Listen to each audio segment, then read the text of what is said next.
But we begin in Santa Cruz, where there are serious questions about the future of the city's iconic wharf in the wake of this week's sudden collapse. Good evening, I'm Ryan Yamamoto. The Santa Cruz Harbor will also need to figure out how to move forward so incidents like this do not keep happening.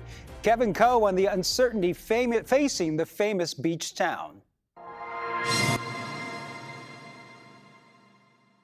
Thomas Maygard has been living on a boat for about 13 years and was just about to move into his new vessel. I had just moved my bed over here, just all excited. I had internet set up. I was pretty excited. That excitement flipped upside down on Monday as Thomas stood on the harbor. It's the wave coming through right here. Another angle shows the wave coming in. The powerful storm surge caused more than a dozen boats to sink and damaged many more.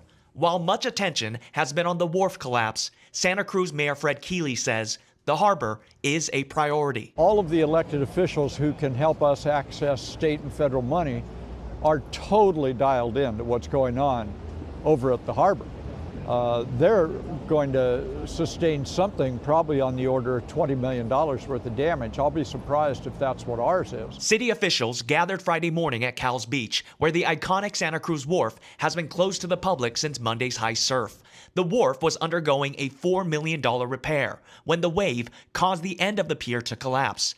3 construction workers fell into the ocean and had to be rescued. Santa Cruz's city manager says a best-case scenario for reopening could be weeks, but that all depends on a structural assessment. For now, the city is closing the wharf indefinitely, while considering whether it even should be rebuilt, given the risk posed by climate change. I don't think we can speak with any confidence at this point as to whether rebuilding that section of the wharf is feasible or the appropriate thing to do in light of the increased frequency and power of these storm events that we're experiencing along our coastline. We value this. That's not the issue, whether or not we value it. We do. The businesses, the tourist attraction, the charm, the character of it, all of that is wonderful.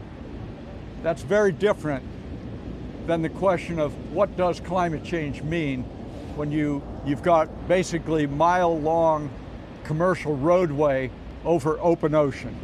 You got to ask the question if that's the right thing to keep doing, and if so, in what way? Back at the harbor, debris is still being pulled out of the water, some requiring heavy machinery, some not so much. This is stuff we pulled out of the water. Thomas is thankful his boat is still upright, but the dock is technically still closed. He's couch surfing until it reopens, and, like the city, is weighing his options, including moving back to land. It would have to be the right place.